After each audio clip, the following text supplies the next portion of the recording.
Vamos a orar para presentar la palabra al Señor. Señor, queremos darte muchas gracias porque en este día podemos estar delante de tu presencia, Señor. Gracias porque tu presencia habita en nuestros corazones. Gracias, Señor, por tu palabra escrita, porque a través de ella te podemos conocer más, podemos conocer tus planes, tus propósitos, Señor. Yo quiero pedirte que en esta mañana tú puedas usarte de mí para traer tu palabra, Señor. Tu palabra que es viva y eficaz y más cortante que toda espada de dos filos. Oh Dios, yo te pido, Señor, que tú me ayudes a transmitir vida. Oh Dios, que tu Espíritu Santo unja tu palabra con poder esta mañana. Y que tú prepares la tierra de nuestros corazones para que tu palabra pueda encontrar buena tierra y pueda dar fruto al ciento por uno, Señor. En el nombre de Jesús. Amén.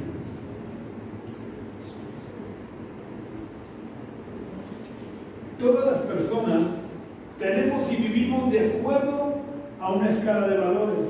Aunque no nos lo propongamos, de forma natural, vivimos de acuerdo a una escala de valores. Y esa escala de valores es la que marca nuestras prioridades.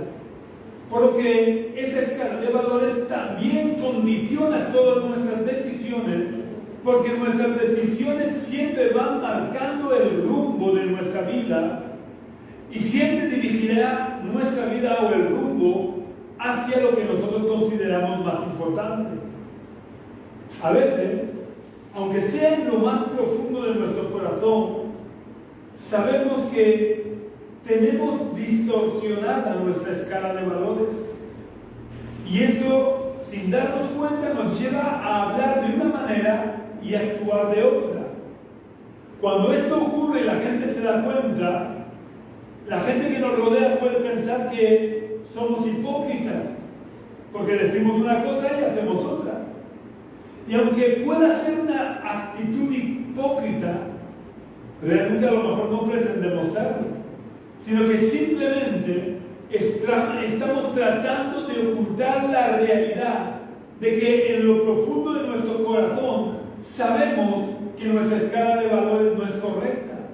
Por lo que no queremos que se note mucho la distorsión de nuestra escala de valores y hablamos conforme a lo que sabemos que debe de hablar un cristiano, pero sentimos de manera diferente y por tanto actuamos de manera diferente. Como cristianos, sabemos cuál debe de ser nuestra prioridad, ya que conocemos más o menos la Biblia.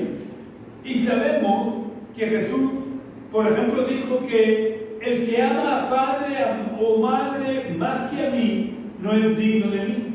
El que ama a hijo o hija más que a mí, no es digno de mí. Por lo que el Señor Jesús dejó muy claro que nuestra máxima prioridad debe de ser Él. Pero fue más claro todavía, si cabe, en Mateo capítulo 6 y versículo 33. En Mateo 6:33, el Señor Jesús dijo: buscad primeramente el reino de Dios y su justicia, y todas estas cosas os serán añadidas. Muchas veces cuando hablamos, tratamos de ocultar el hecho de que realmente en nuestra vida el reino de Dios no es nuestra prioridad. Sabemos con la mente, porque lo hemos leído o lo hemos escuchado, que el reino de Dios debe de ser nuestra prioridad, pero con nuestro corazón sentimos de forma diferente. Y quizás amamos a nuestros padres, o a nuestros hijos, o a nuestros nietos, más que a Dios. O también ocurre a veces que nuestros hobbies son más importantes que el reino de Dios. Y siempre a la larga o a la corta, nuestra vida habla más fuerte que nuestras palabras y delata que nuestra escala de valores está distorsionada, porque Dios y el reino de Dios no ocupan el primer lugar en nuestro corazón ni en nuestra lista de prioridades. Cuando esto ocurre es porque realmente no hemos entendido el significado del versículo que acabamos de leer de Mateo 6:33. Porque las palabras de Jesús encierran una promesa que debería ser suficiente para al reino de Dios en nuestra absoluta y verdadera prioridad. Porque Jesús dijo que si el reino de Dios era nuestra prioridad, Dios nos añadiría todo lo demás. Cuando cometemos el error de buscar primeramente algunas de las cosas que deberían ser añadidas por Dios, si buscamos primeramente el reino de Dios, nos estamos perdiendo la grandísima bendición que es la presencia de Dios en nuestra vida. Pero además nos estamos perdiendo la bendición de que el Señor pueda añadir todas las demás cosas que no hemos buscado de forma prioritaria y que también son necesarias. Sin embargo, cuando el reino de Dios es nuestra prioridad y lo buscamos por encima de cualquier otra cosa, Dios se encarga de añadirnos todo lo demás. Como le ocurrió al rey Salomón, que cuando Dios le dijo, pídeme lo que quieras y yo le dé, él en vez de pedir riquezas o de pedir la victoria sobre sus enemigos, reconoció su pequeñez ante Dios y le pidió sabiduría para poder gobernar al pueblo de Dios. Y como no había pedido riquezas ni la victoria sobre sus enemigos, Dios le dijo, pues que sepas que yo te voy a dar sabiduría, pero además te voy a añadir riquezas y te voy a añadir la victoria sobre tus enemigos. Cuando el rey Salomón se enfocó en Dios, Dios le añadió todas las demás cosas. Y cuando nosotros enfocamos nuestra vida hacia la meta correcta, que es el reino de Dios y su justicia, Dios nos añade todas las demás cosas. Cuando leemos versículos de la Biblia, tenemos que tratar de entenderlos de verdad y ponerlos en práctica, porque la verdad que nos hace libres no es la verdad que hemos leído, ni siquiera es la verdad que conocemos. La verdad que nos hace libres es la verdad que incorporamos a nuestra vida, es la verdad que vivimos en nuestro diario vivir. Por lo que como cristianos tenemos que luchar por convertir el reino de Dios en nuestra absoluta prioridad. Y digo que tenemos que luchar porque no es fácil cambiar el rumbo de toda una vida. No es fácil cambiar el curso de un río. De la misma manera no es fácil cambiar la escala de valores por la que hemos estado viviendo toda nuestra vida. Pero se supone que cuando nos convertimos al Señor, morimos en la cruz con Jesús para resucitar a una nueva vida con Cristo, en la que Cristo es quien gobierna nuestra vida. Por eso Pablo le dijo a los cristianos de Galacia, en Gálatas 2:20, con Cristo estoy juntamente crucificado, y ya no vivo yo, mas vive Cristo en mí. Y lo que ahora vivo en la carne, lo vivo en la fe del Hijo de Dios, el cual me amó y se entregó a sí mismo por mí. Pablo nos deja lugar a dudas. Con Cristo estoy juntamente crucificado. Está hablando en su presente. Él estaba vivo, pero su carne la tenía crucificada con Cristo. Eso es lo que debería de ocurrir en el momento de nuestra conversión, para que a partir de ese momento ya no vivamos nosotros, sino que Cristo viva en nosotros. Y si Cristo vive en nosotros, ¿cuál será nuestra prioridad? ¿Cuál fue la prioridad de Cristo? Porque debemos de estudiar cuál fue la prioridad de Cristo, porque si Cristo vive en mí, la prioridad que tenía Cristo debe de ser la prioridad que yo tenga en este momento. Así que vamos a ver cuál fue la prioridad de Jesús. Durante toda su vida terrenal, Jesús dejó claro que su prioridad era la presencia de Dios y hacer todo aquello que el Padre quería que hiciera.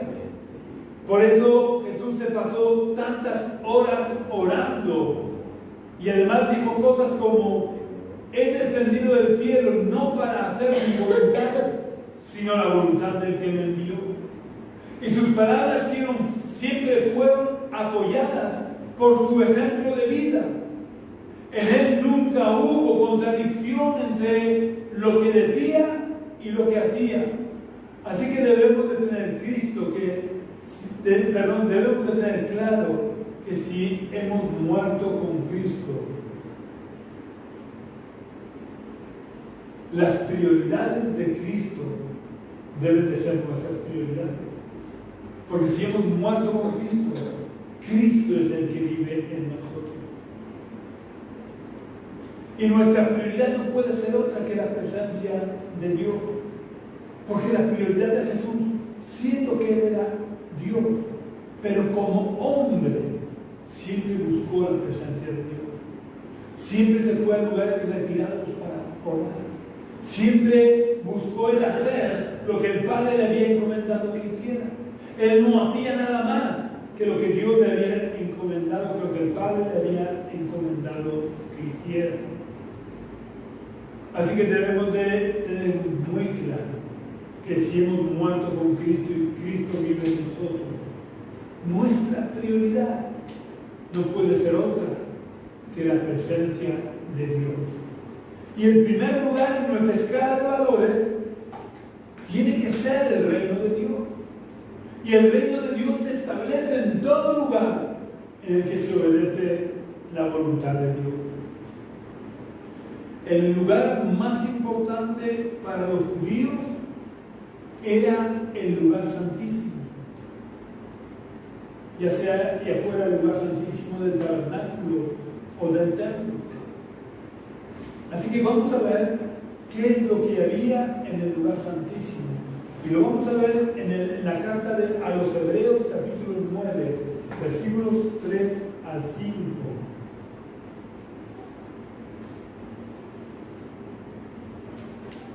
Porque en estos versículos el autor de la carta a los Hebreos detalla el contenido de lo que había en el lugar santísimo. Hebreos 9, versículos 3 al 5 dice: tras el segundo velo estaba la parte del tabernáculo llamado el lugar santísimo. Allí había un incensario de oro y el arca del pacto cubierta de oro por todas partes, en la que había una urna de oro que contenía el maná, la vara de Aarón que reverdeció y las tablas del pacto. Sobre la urna estaban los querubines de gloria que cubrían el propiciatorio. De estas cosas no se pueden ahora hablar en detalle. En el lugar santísimo estaba el incensario de oro, estaba el arca del pacto, estaba una muestra del maná que Dios había enviado en el desierto, estaba la vara de Aarón que reverdeció en un momento de rebelión del pueblo de Israel. Dios demostró que Aarón y Moisés eran sus siervos, haciendo que la vara seca de Aarón reverdeciera. Pues esa vara que había reverdecido estaba en el lugar santísimo. También estaban las tablas del pacto, es decir, donde Moisés escribió los 10 mandamientos después de que rompiera las piedras originales que Dios le había dado. Y estaban los querubines de gloria. Así que, ¿cuál de estas cosas convertían a ese lugar en el lugar santísimo? ¿Había alguna de estas cosas que convertían ese lugar en el lugar santísimo? ¿O quizás fue el conjunto de todas estas cosas que convertían a ese lugar en el lugar santísimo? Pues la verdad es que ninguna de esas cosas convertía a ese lugar en el lugar santísimo. Lo más importante que había en ese lugar, que el autor de la carta a los Hebreos no cita, pero era lo que verdaderamente convertía ese lugar en el lugar santísimo, era la Shekinah, o traducido al castellano, la presencia manifiesta de Dios. Cuando se construyó el templo y ofrecieron los sacrificios, la nube de la presencia de Dios descendió y llenó el lugar de tal manera que los sacerdotes tuvieron que salirse fuera. No ya solo del lugar santísimo, sino que tuvieron que salirse fuera del templo. Porque lo más importante no son los objetos. No hay nada tan importante en nuestra vida, o no debería de haber nada tan importante en nuestra vida como la presencia de Dios.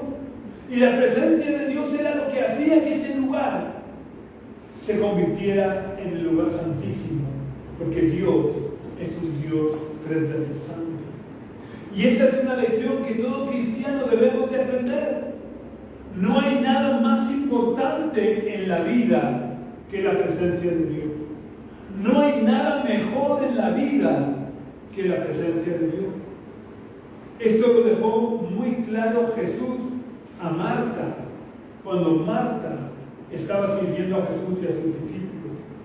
No sé si os acordáis, que os pongo en situación. Jesús llega a Betania y siempre que él iba a Betania se alojaba en casa de sus amigos íntimos, que eran Lázaro, Marta y María. Y estando allí alojado, como siempre, el Señor Jesús estaba enseñando. Y María estaba recostada a los pies de Jesús. Y Marta estaba sirviendo a Jesús y estaba sirviendo a los discípulos. Y Marta se sintió un poco molesta porque todo el trabajo lo estaba haciendo ella, mientras que su hermana estaba allí a los pies de Jesús. Y Marta le dice a Jesús: oye, Jesús, por favor, dile algo, no estar aquí solo sirviéndote. Es decir, Marta no estaba haciendo nada malo, al contrario. Marta estaba sirviendo a Jesús y estaba sirviendo a los discípulos de Jesús. No sé si os acordáis que está escrito que si le damos a alguien un vaso de agua, si le damos a un profeta un vaso de agua por ser profeta, recompensa del profeta tendrá. Es decir, que Marta estaba sirviendo a Jesús y por lo tanto debía de recibir la recompensa de estar sirviendo a Jesús. Pero ¿qué le dice a Jesús? ¿Qué le responde Jesús a Marta cuando Marta le dice que le diga algo a su hermana? Pues Jesús le contesta: Marta, Marta, afanada en tu hogar estás con muchas cosas, pero solo una cosa es necesaria, y María ha escogido la buena parte, la cual no le será quitada. Quiero recordar que Marta no estaba perdiendo el tiempo. Marta estaba sirviendo a Jesús, insisto y lo recalco porque es muy importante. Marta estaba sirviendo a Jesús y a sus discípulos. Sin embargo, Jesús le dice que María era la que había escogido la buena parte. ¿Y cuál era la buena parte que había escogido María? Estar recostada a los pies de Jesús, escuchando las enseñanzas de Jesús. Es decir, la buena parte, la que no nos será quitada nunca, es la presencia de Dios. Puede quitárnoslo todo, incluso la vida, como ha ocurrido, ¿sabéis? Supongo que estáis al corriente de que en Estados Unidos han matado a un joven de 31 años simplemente por ser cristiano y defender los valores cristianos. Esto de que dicen de si ultraderecha no es verdad. Él simplemente defendía los valores cristianos. Yo he escuchado parte de lo que le estaban preguntando y lo que él estaba respondiendo cuando le tenían pegado el tiro. Este hombre era un fiel cristiano que se dedicaba, además, gracias a que él era un influencer, pues aprovechando o haciendo uso de su influencia, iba a los lugares más difíciles, iba a la boca del lobo, porque se iba a las universidades, donde la izquierda domina creo que en todos los países, en casi todos los países. Se iba a las universidades a debatir con los jóvenes para reivindicar los valores cristianos. Y eso le ha costado la vida. Pueden quitarnos la vida, pero lo que nunca podrán quitarnos es la presencia de Dios. Porque si nos quitan la vida, nos vamos a la presencia de Dios. Este hermano Kirk, que se llama, descansa ya en los brazos del Señor. Pero si os acordáis en vuestras oraciones, orad por su familia, porque es muy duro para su esposa haberse quedado sola con los dos niños pequeñitos, sus dos hijos pequeñitos. Pero tenemos que tener claro que la presencia de Dios es lo mejor y es lo más importante que podemos tener. Es más importante tener la presencia de Dios incluso que servir a Dios. Y a veces cometemos el error de querer servir al Señor sin antes estar a los pies de Jesús, escuchando sus dulces palabras. Pero no podemos convertir el servir a Dios en nuestra prioridad. Siempre la prioridad del cristiano, y mucho más si queremos servir al Señor, debe de ser la presencia de Dios. Que la prioridad en la vida de cualquiera debe de ser la presencia de Dios. Es algo que Moisés tenía muy claro. Recién salidos de Egipto, como aquel que dice, cuando Moisés se va al monte y Dios le da las tablas de la ley, Moisés estuvo 40 días y el pueblo empezó a murmurar y a decirle a Aarón, mira que Moisés, tu hermano Moisés ha muerto, quién sabe qué habrá sido de él, haznos dioses que nos guíen. Y Aarón, en vez de decir al pueblo que no, que el Dios que los había sacado de Egipto era el gran Dios hoy, en vez de eso cogió y hizo 2 becerros de oro. Así que Dios se enfadó con los dos. Y Dios le dijo a Moisés, mira, Moisés, lo siento, pero mi presencia no puede ir con vosotros. Porque si mi presencia, que es una presencia que es santa, si mi presencia va en medio de este pueblo que es terco y duro de corazón, acabaré matando. Así que no te preocupes, que yo voy a enviar a mi ángel que vaya con vosotros y os dé la victoria sobre vuestros enemigos.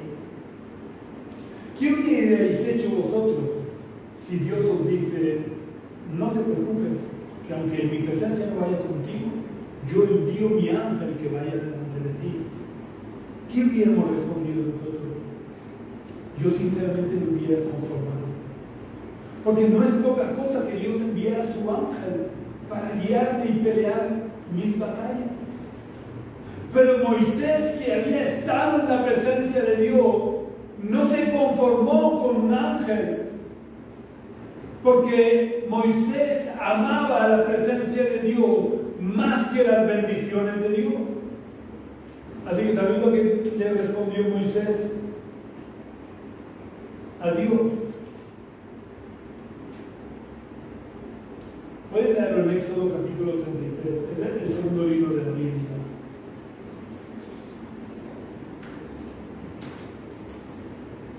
En Éxodo capítulo 33, versículo 15, Moisés respondió, si tu presencia no ha de acompañarnos, no me saques de aquí. Daros cuenta del valor que Moisés le daba a la presencia de Dios. Moisés no se conformaba con un ángel de Dios. Moisés le dice a Dios, si tu presencia no ha de venir, no nos saques de aquí. En otras palabras está diciendo, mátanos, destruyenos. Si tu presencia no ha de venir con nosotros, no queremos ir a ninguna, o no quiero ir a ninguna. Moisés no lo dudó, porque su escala de valores estaba en el orden correcto.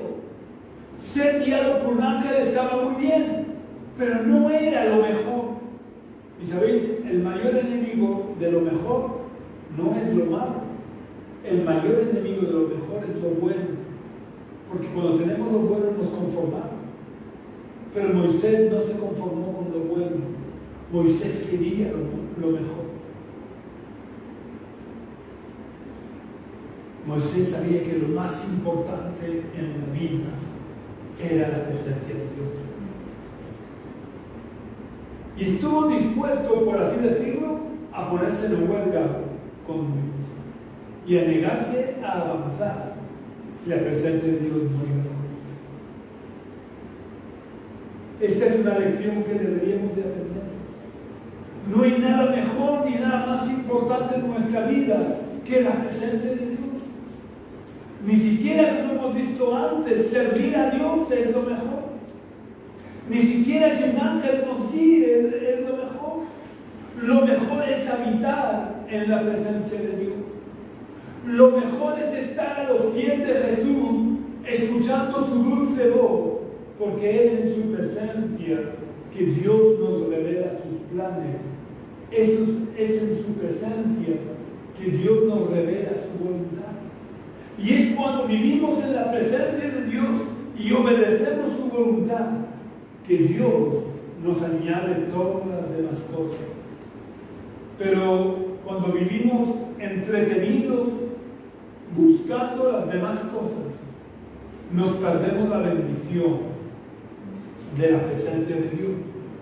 Y nos perdemos la bendición de que Dios añada todo lo que necesitamos. Otro ejemplo de persona que sabía que no había nada mejor que la presencia de Dios fue el rey David. Y eso que el rey David para nada fue perfecto.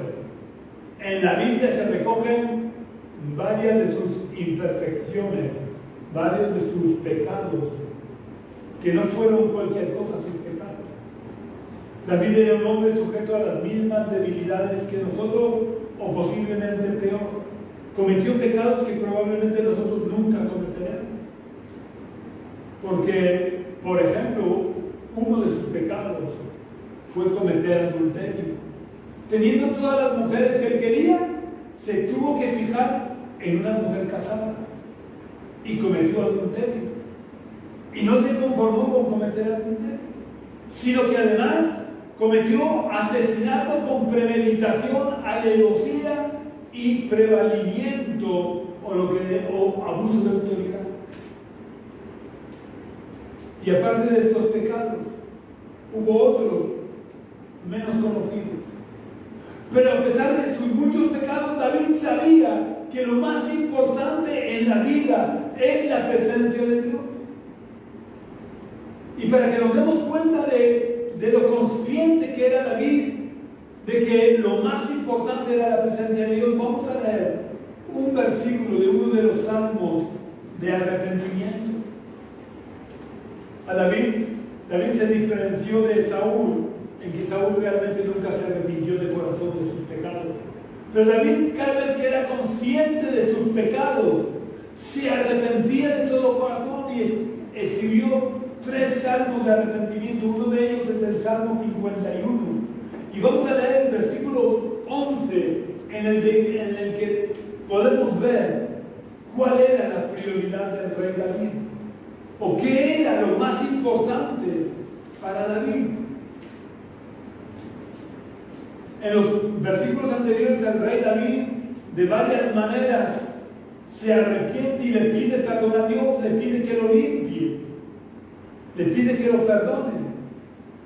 Y en el versículo 11 dice: no me eches de delante de ti y no quites de mí tu Santo Espíritu.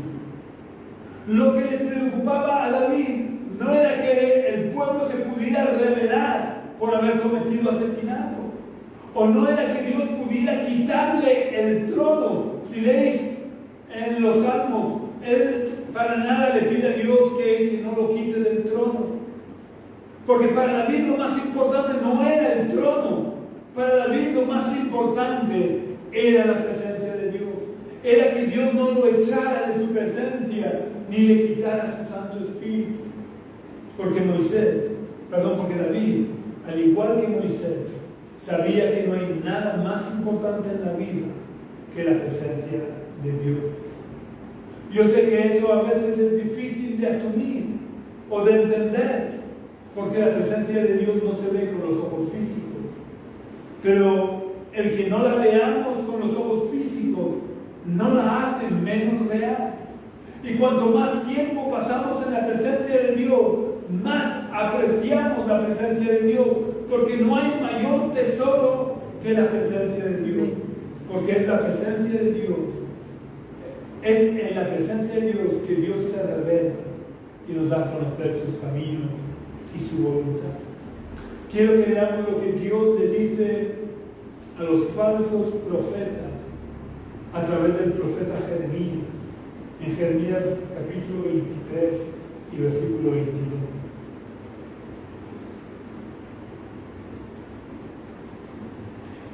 Dios le dice a Jeremías respecto a los falsos profetas que había en ese tiempo en Israel y en Judá.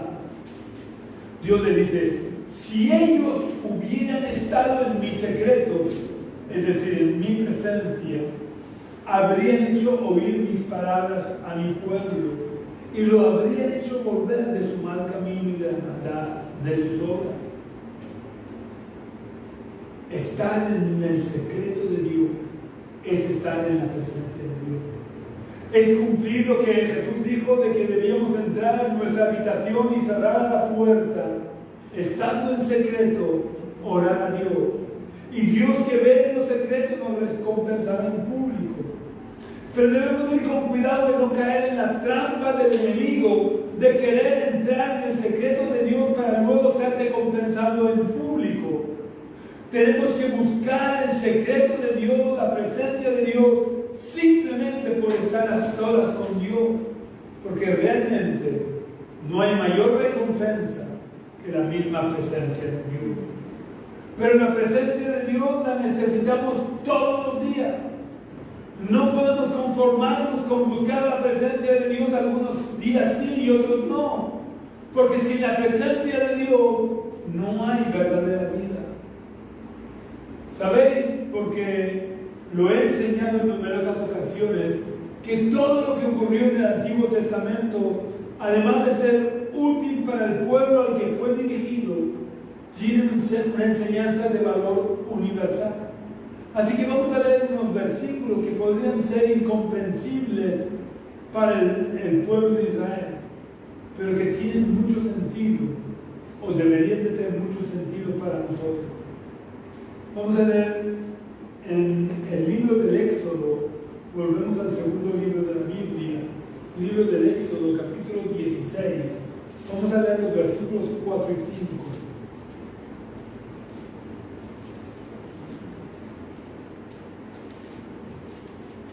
En estos versículos Dios le dice a su pueblo que les va a dar el maná. ¿Sabéis? El pueblo cuando salió de Egipto murmuró contra Dios porque no tenían comida y Dios les da el maná. El maná era como, no sé cómo describirlo, la Biblia lo describe como unas hojuelas, no sé cómo describirlo, pero Dios le dio el maná para que se alimentaran. Pero Dios le dio las pautas a Moisés de cómo el pueblo debía de recoger el maná. Y dice en Éxodo 16, 4 y 5, Jehová le dijo a Moisés: mira, yo os haré llover pan del cielo. El pueblo saldrá y recogerá diariamente la porción de un día, para que yo lo pruebe si anda en mi ley o no. Pero en el sexto día se prepararán para guardar el doble de lo que suelen recoger cada día. Porque en el séptimo día era el día del descanso, el Shabbat, y no podían hacer ningún trabajo, y por tanto no podían salir a recoger el maná. Entonces, daros cuenta, Dios le dice: todos los días el pueblo saldrá a recoger el maná, y el sexto día recogerán el doble. El pueblo de Israel, que como Dios mismo dice, era un pueblo terco y duro de corazón, no creyó y pensó que a lo mejor al día siguiente no iba a haber maná. Así que muchos de ellos recogieron más maná que el que podían comerse en un día. ¿Qué es lo que pasó? Que al día siguiente ese maná que habían cogido de más estaba podrido y abusado. Sin embargo, cuando llegó el sexto día, cogieron el doble de maná, y el séptimo día el maná no se había estropeado, estaba tan fresco como recién cogido. Daos cuenta que Dios perfectamente podría haber dejado que su pueblo cogiera maná para varios días, porque en el séptimo séptimo día el maná del sexto no se había agusanado ni se había estropeado. ¿Por qué Dios no permitió que durante 5 días el pueblo cogiera más maná que el que necesitaba para ese día y tuviera que salir todos los días a por maná? Pues Dios permitió esto para que nos sirviera de enseñanza a nosotros. Que todos los días necesitamos salir a buscar la presencia de Dios para tener suficiente alimento espiritual. No vale con que un día busquemos la presencia del Señor y otro no. Todos los días tenemos que salir a buscar la presencia de Dios, porque el alimento espiritual no sirve de un día para otro. El alimento espiritual tiene que ser fresco cada día, porque cada día tiene su propio afán y necesitamos el alimento espiritual de ese día para poder enfrentar los desafíos y los retos de ese día. El pueblo de Israel experimentó esto, además de con el maná, con un episodio de su historia en el que vamos a meditar. Resulta que, como de costumbre, el pueblo de Israel se rebela contra Dios y contra Moisés, por lo que Dios los castiga enviándoles serpientes ardientes que les picaban, y todo aquel que era picado por esas serpientes moría. No había ningún remedio contra la picadura de esas serpientes, no había ningún antídoto, por lo que todo aquel que era mordido por esas serpientes moría irremisiblemente. Así que empezó a haber una gran mortandad entre el pueblo.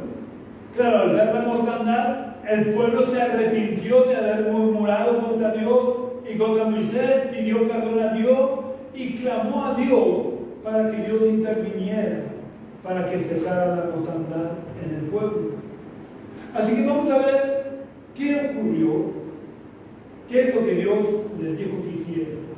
Vamos a ver en el libro de Números,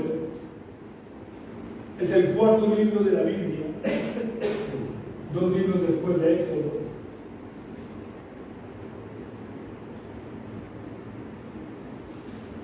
Números capítulo 21, versículos 8 y 9. Dice: y Jehová le respondió a Moisés. ¿Vale? Esto lo entendió para que se vea quién le habla. Y Jehová le respondió: hazte una serpiente ardiente y ponla sobre un asta. Cualquiera que sea mordido y la mire, vivirá. Es decir, el pueblo ya no tenía que hacer gran cosa para, una vez alguien era mordido por la serpiente, antes de morir, tenía que mirar hacia la serpiente que estaba encima del asta y automáticamente era sanado. Sigue diciendo el versículo 9: hizo Moisés una serpiente de bronce y la puso sobre un asta. Y cuando alguna serpiente mordía a alguien, éste miraba a la serpiente de bronce y vivía.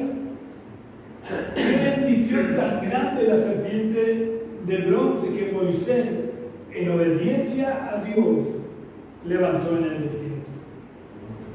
De hecho, esa serpiente de bronce que Moisés levantó en el desierto no solo sirvió para la sanidad de los israelitas de ese tiempo, que eran mordidos por la serpiente, sino que además era una imagen simbólica o un anuncio profético de que el Mesías sería levantado para que todo aquel que en él creyera no se perdiera, mas tuviera vida eterna.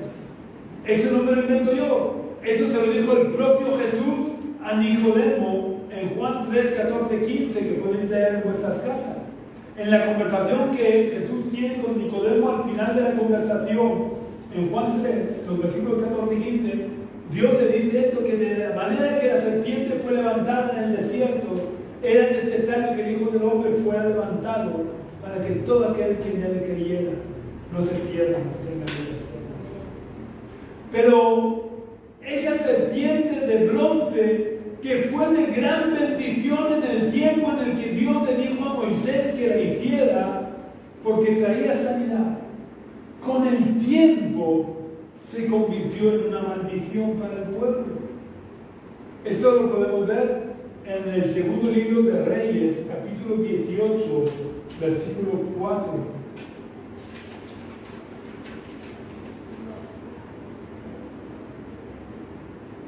En 2 de Reyes, capítulo 18, versículo 4, hablando del rey Ezequías,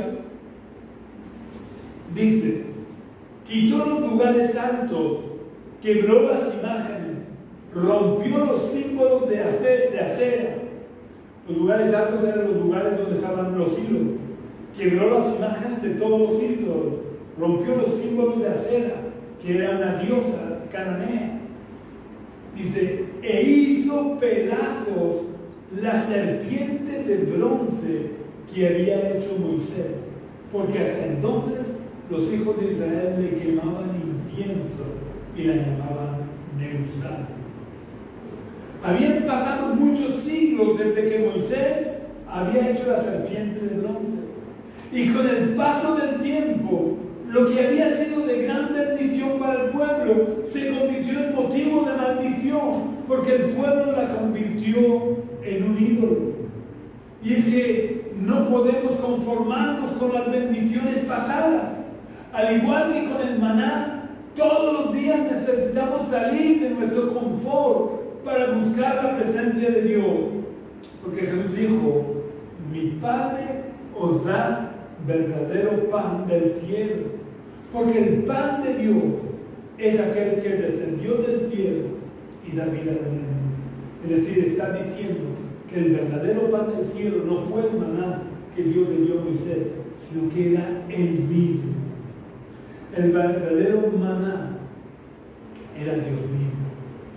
Y el maná, al igual que la serpiente de bronce, además de la bendición que supuso para los israelitas de su tiempo, era una imagen simbólica o un anuncio profético del Mesías. Porque Jesús es el verdadero pan del cielo. Por lo que todos los días tenemos que buscar la presencia de Dios para que Dios nos pueda alimentar con el verdadero pan del cielo. El maná del día anterior se podría y se agusanaba, y la serpiente de bronce, con el paso de los años, se convirtió en una maldición. Y la presencia de Dios de hoy y la bendición que Dios nos da hoy sirve para hoy, pero no para mañana. La presencia de Dios hoy nos alimenta espiritualmente hoy, pero no mañana. Por eso todos los días necesitamos buscar la presencia de Dios y llenarnos de su presencia para alimentar nuestro espíritu cada día y saciar nuestra sed espiritual cada día. Para alimentar nuestro espíritu y fortalecer nuestra vida espiritual, no sirve lo que recibimos de Dios en el pasado, ni siquiera lo que recibimos ayer. Todos los días necesitamos buscar la presencia de Dios. Todos los días necesitamos ser como María, recostándonos a los pies del Señor para escuchar su voz y recibir dirección y ser fortalecidos en el Espíritu. Vamos a terminar leyendo en el Evangelio de Juan, capítulo 6 y versículo 35. En Juan, capítulo 6, versículo 35, Juan nos relata. Jesús les respondió, yo soy el pan de vida.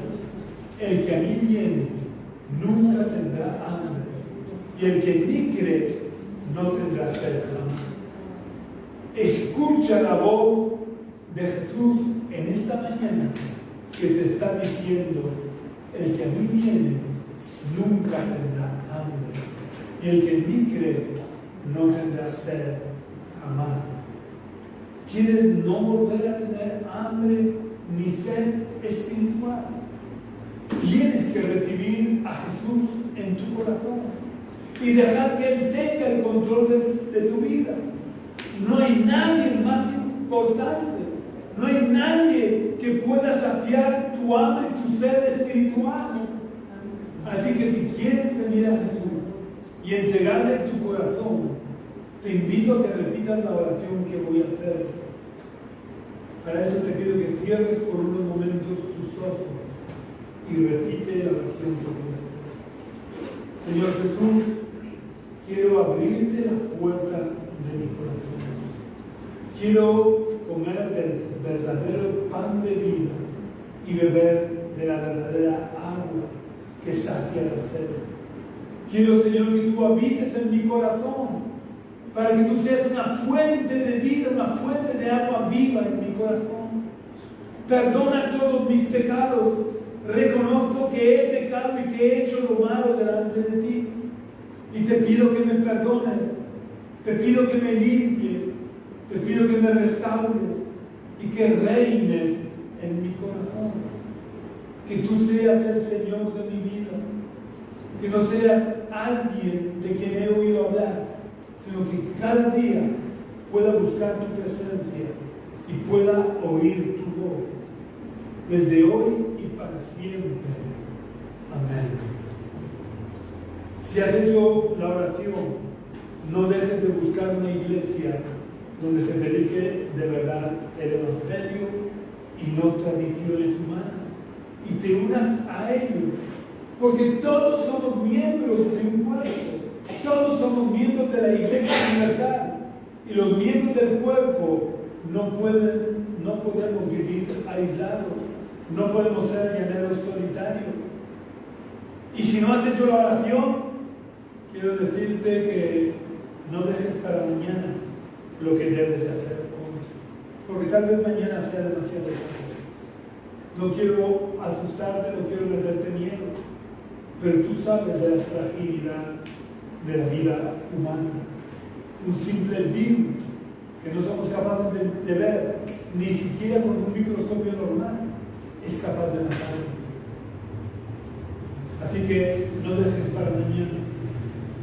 Haz una oración que salga de tu corazón y recibe a Jesús en tu corazón. También quiero pedirte que por favor compartas el culto en tus redes sociales, para que de esta manera el Evangelio se pueda extender lo más posible. También, si queréis visitarnos, seréis muy bienvenidos. Podéis venir aquí donde nos congregamos, que es la calle Río Júcar, número 19 bajo, del barrio de los Dolores de Cartagena. Nos reunimos los domingos a las 11 de la mañana. Si nos visitas vas a ser muy bienvenido y podrás compartir con nosotros la presencia de Dios. Podrás unirte a las alabanzas con nosotros. También puedes contactar conmigo a través del teléfono que figura en esta página de Facebook de la Iglesia Génesis. Preferiblemente llámame por las tardes porque por las mañanas trabajo y no suelo poder responder al teléfono. También puedes visitar nuestra web, que es iglesiagenesis.gindofree.com. Iglesia Génesis se escribe tal cual suena, sin acentos, sin mayúsculas, .gindofree, deletreado JIMDOFREE.com. Un abrazo muy fuerte, que Dios te bendiga y te guarde hasta la semana que viene, si Dios quiere.